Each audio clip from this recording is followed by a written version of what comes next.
Nekwo na onye eze Jesus, onye inwe mma aka na-asụ uchu worldwide. Who you follow matter, who you matter moto.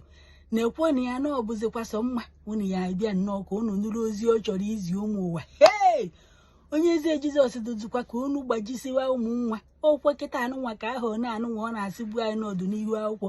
Kịta anụnwa ka anya ba ahụ pụtara n'ahụ ya, ifukwo ka o sizi acha ka nwa bebi. Ifukwala afọ ọnụ ya, ọ gbachaziri ya ịkọlọ. O dorokwa ka onye nọ n'ime ụlọ nga. O dorokwa ka onye aka ji. Ọ gịnị kachara nwa mgbe afọ na ndị udo na-achị na agụ na-eche mba na-enyefa. Nekwanụ ka ahụ dụfa ma ọ bụzikwa anyị nwa nọ n'ilo na ya amarụbedo mma ntu anụnwa ka onye inwe mma si wee machasị mma. Ọ gịnị ka fa na-eri ahụ amakakwa ya. Unu ya abịa nnọọ ka unu gere ife ọkọrọ maka ndị na-esu imi ma ndị ụka ma ndị dibịa, ndị na-abụfa mechi ife ọjọọ, ndị na-eme ife ọjọọ wee welu mmadụ ibefa wee na-akọbanya bụ ife ọjọọ. Onye eze Jizọs na-akọwakwo na enweghị onye na-eme ife ọjọọ ya apụta kịta efi ya na na-eme na fa na-ala ikefa mecha fee weluzie onye ọzọ wee kọva anya bụ ife ọjọọ ịpụtazie ị na-ebo ndị ọzọ. Ihe amanọ ndị anụnwa bụ ndị nyụrụ ahụrụ na-esi. Bịakwanụ ka unu nụrụ ife ọkọ nya bụ akụkọ ọkọrọ dụkwakọ maka ndị aka jifa, mana ụfọdụ ndị dibịa na ndị ụka na-enwe aṅụrị ka esi wee jide onye eze Jizọs aka na-asụ uchu worldwide. Who you matter follow, who you follow matter. Father all demands ka esi wee jide ya. Ụfọdụ na-enwe aṅụrị mbụ ndị dibịa ka esi wee jide eke hit. Udene na-agbapụ ozu afọ na nke ikpeazụ a alụsị agọrụ Chukwu dị onye dibịa na Ọkịja ya bụ ọgwọchalụ ọgwụ 3 days ole ọ bụ na ole ịbịa were ego. Ụfọdụ ndị dibịa ri na-enwe aṅụrị ma ndị nwere ego ma ndị anya ukwu ka esi wee jide ego dị na buutu n'ọba. Adreesị ndị ọba akwa ọkụkọ tiwara akị ka eti wee kpụrụ ya ka e wee fụ ụzọ fụfa nwa na tinti anụnwa akwa ọkụkọ na-ewu na afụghị ụzọ wee fụfa.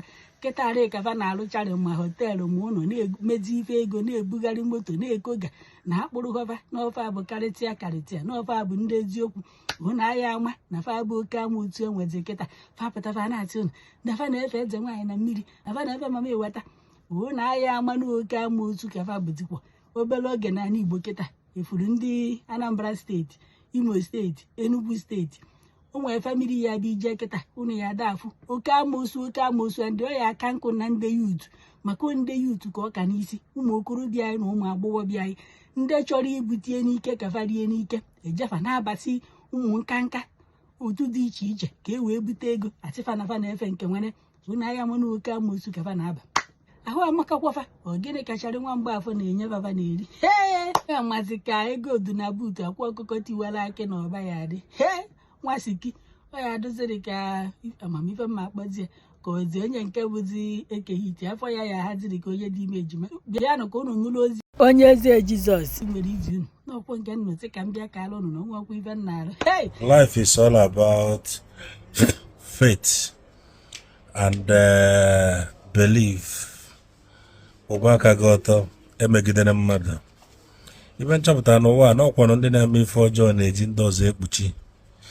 That's what I believe in this life. Onye ọbụla na-eme ihe ọjọọ na-ala ike iji onye ọzọ ekpuchi, mana ka ikpuchi taa ya ekpuchi echi. Ife ọma mmadụ na-emekwu echi, ife ọjọọ mmadụ na-emekwu echi. Ese na-aka ụka ka baalụfụ na ụka ọ na-aka bụ si gị n'obi. Abụ na eji n'ụka na-ekpuchi mana atọ ọnụazụ iburu bụrụ demon. Ife ọbụla ị na-eme n'ụwa ụka dị n'obi.